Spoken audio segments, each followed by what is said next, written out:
Good Wednesday morning, everyone, and welcome into today's daily Bible reading for September the 6th. Today we are reading together 1 Kings chapter 11, which unfortunately is really the chapter we've been working toward as we've been going through Solomon's story.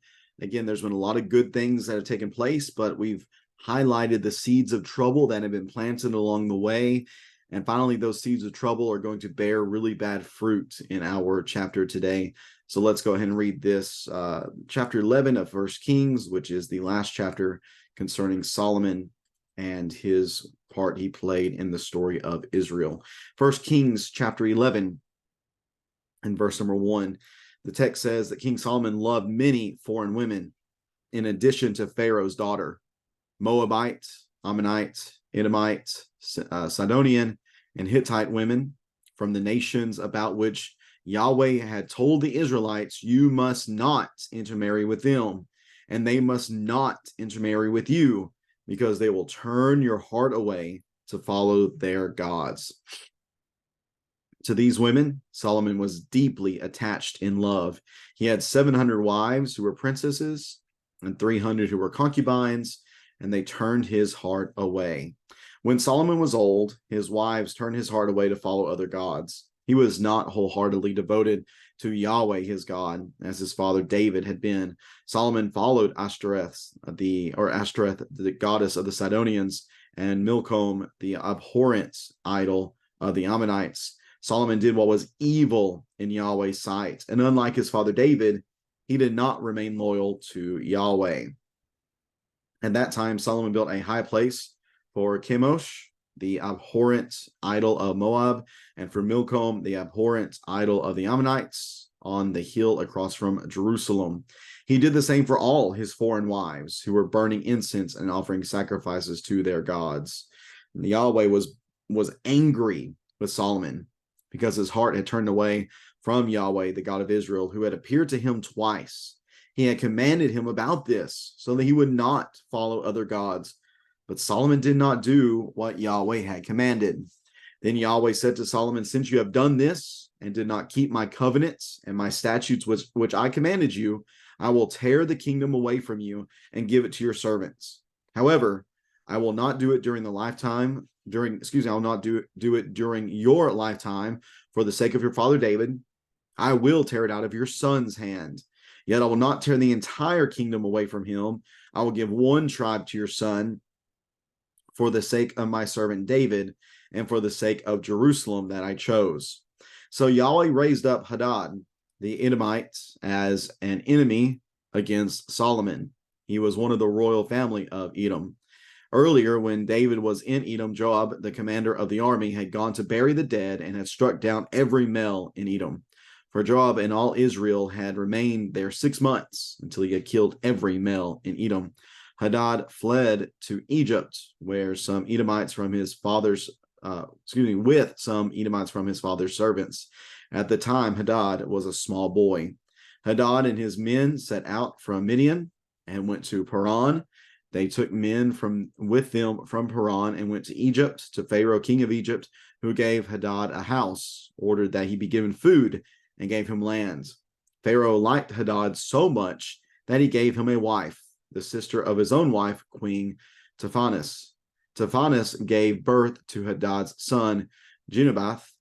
Tahpenes herself weaned him in Pharaoh's palace, and Genubath lived there among the Pharaoh's sons. When Hadad heard in Egypt that David was dead, that David was dead, but that David rested with his ancestors, and that Joab, the commander of the army, was dead, Hadad said to Pharaoh, let me leave, so I may go to my own country. But Pharaoh asked him, what do you lack here with me for you to go back to your own country? Well, nothing, he replied, but please let me leave. Maybe you get strong Jacob and Laban vibes coming from that particular story. Verse 23, God raised up Rezon, son of Eliada, Eliada, as an enemy against Solomon. Rezon had fled from his master King Hadadezer of Zobah and gathered men to himself. He became leader of a raiding party when David killed the Zobites. he went to Damascus, lived there, and became king in Damascus. Rezon was Israel's enemy throughout Solomon's reign, adding to the trouble Hadad had caused. He reigned over Aram and loathed Israel. Now Solomon's servant Jeroboam, son of Nebat, was an Ephraimite from Zeradah. His widowed mother's name was Zeruiah. Jeroboam rebelled against Solomon, and this is the reason he rebelled against the king. Solomon had built the supporting terraces and repaired the opening in the wall of the city of his father David. Now the man Jeroboam was was capable, and Solomon noticed the young man because he was getting things done. So he appointed him over the entire labor force of the house of Joseph. During that time, the prophet Ahijah, the Shilonite, met Jeroboam on the road as Jeroboam came out of Jerusalem. Now Ahijah had wrapped himself with a new cloak, and the two of them were alone in the open field. Then Ahijah took hold of the new cloak he had on, tore it into 12 pieces, and said to Jeroboam, "Take 10 pieces for yourself, for this is what Yahweh God of Israel says.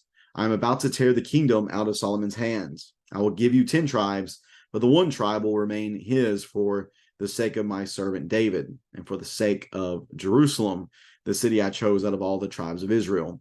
For they have abandoned me. They have bowed down to the Ashtoreth, the goddess of the Sidonians, to Chemosh, the god of Moab, and to Milcom, the god of the Ammonites. They have not walked in my ways to do what is right in my sight, and to carry out my statutes and my judgments as his father David did. However, I will not take the whole kingdom from him, but will let him be ruler all the days of his life for the sake of my servant David, whom I chose and who kept my commands and my statutes. I will take 10 tribes of the kingdom of his son and give them to you. I will give one tribe to his son, so that my servant David will always have a lamp before me in Jerusalem, the city I chose for myself to put my name there. I will appoint you, and you will reign as king over all you want, and you will be king over Israel. After that, if you obey all I command you, walk in my ways and do what is right in my sight in order to keep my statutes and my commands as my servant David did, I will be with you. I will build you a lasting dynasty just as I built for David, and I will give you Israel. I will humble David's descendants because of their unfaithfulness, but not forever. Therefore, Solomon tried to kill Jeroboam, but he fled to Egypt, to King Shishak of Egypt, where he remained until Solomon's death. The rest of the events of Solomon's reign, along with all his accomplishments and his wisdom, are written in the book of Solomon's events.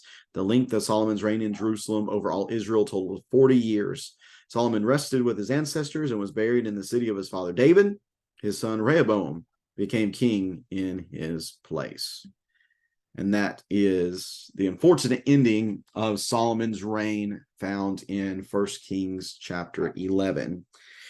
So as I mentioned, as we've been going through the text, I've highlighted a lot of the seeds of trouble that have been planted all along the way in Solomon's reign. And finally, here in chapter 11, the bad fruit comes to the surface, and we see that the concessions that he has made in allowing the high places, in marrying these foreign women, specifically Pharaoh's daughter and others, all of who have been highlighted here within the text: the Moabites, the Ammonites, the Edomites, the Sidonians, the Hittite women, all of them, marrying all of them, number one, was a violation of just the normal commands that had been given to Israel. But they'd also, now we recognize, were a violation of chapter 17 of Deuteronomy, that they should not have done that as well.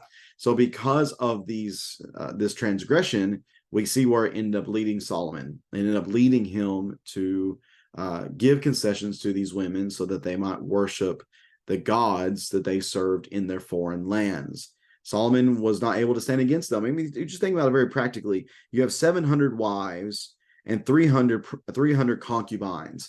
There's no way, there just simply is no way that Solomon could have a proper relationship with each and every one of them. The only way he could really make them happy is by allowing them at least to continue to serve the gods that they had served previously. And maybe this was Solomon's way to giving them something whenever he could not give them everything they would expect from their husband, the king. So we see this happening in these texts, and it's just so unfortunate that Solomon would do all this, that for all the wisdom that he had, again, for all the wisdom that Solomon had, for all the advancement that he led Israel in, for all the wealth that Israel had been able to accumulate, which again was violation of Deuteronomy 17, but for everything that everybody else saw that made Israel seem great, here is the greatest mistake that Solomon made, is that he did not walk in the ways of his father David. He was not faithful to Yahweh his God. Let's see here. Let's see. The end of verse number 6. He did not remain loyal to Yahweh. He did not display covenant loyalty. He did not display covenant faithfulness. And for that, Yahweh was angry with Solomon. So angry with him that he had turned away from Yahweh. And the author of First Kings here notices that, hey, he appeared to him twice. Yahweh appeared to Solomon twice. And he was not even willing to honor that, to show gratitude for this, to have a personal appearance of Yahweh. For that, Yahweh is angry. He even commanded him not to follow after these other gods, not to set himself up to follow these other gods. And he didn't listen to that either. So we have here really in so many different ways, we have a repeat of the downfall of Saul. The kingdom is ripped away. Now, it's not the same because, again, there's one tribe that remains within the family of Solomon in order to honor David's the covenant that Yahweh had made with David, that he would always have someone seated on the throne. So we have that continuing, but the vast majority of the nation is ripped away from Solomon, and not just him, but from his descendants as well. And it's just so sad that we have this repeat, basically, of what happened with Saul. And again, you want to see another repeat of Saul, go to the end of the chapter, where after Yahweh says that Jeroboam is going to be the person to take over, that he tries to kill him too. He basically becomes Saul against David.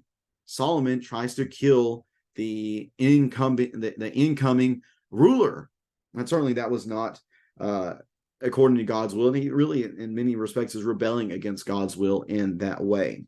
But a lot of the other issues that we have here, we have a lot of enemies that show up with Solomon. Hadad shows up as an enemy. Rezon shows up as an enemy.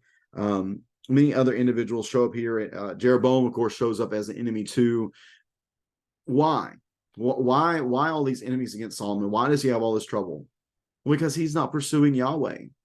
He's not desiring to have Yahweh guide him in everything that he does. And for that, he suffers, just straight up. He is suffering because his loyalty has not been with Yahweh. And if you don't show loyalty to Yahweh, Yahweh's not going to show loyalty to you. In fact, it says specifically that it is Yahweh who raised up Hadad. It is Yahweh who raised up Rezon. Yahweh did this. Yahweh did this. He's not showing loyalty because no loyalty was shown to him. Another echo from Saul's days is what we see here, where there's this garment and there's the ripping of the garment. Remember how Saul did that to Samuel. Ooh, no, neither one of those. Gad, maybe. I think it might have been Gad. I think it was probably Gad, that he ripped part of Gad's cloak or garment away from him, and Gad turns around and says, hey, just like you ripped off that garment, so is Yahweh going to rip the kingdom away from you. We have an echo of that here within this story as well. And again, it's just so sad that we have this going on. Now, it's very interesting what I see in verses 38 and 39, where, again, this is Ahijah talking to Jeroboam and giving him, we'll see, a pretty familiar promise. If you obey all I command you, walk in my ways, do what is right in my sight, in order to keep my statutes and my commands, as my servant David did, I will be with you. I will build you a lasting dynasty, just as I did for David, and I will give you Israel. I will humble David's descendants because of their unfaithfulness, but not forever. So the promise of David remains, but he's giving Jeroboam here, the opportunity to establish his own dynasty based on the same things that he has established other dynasties on, faithfulness to him.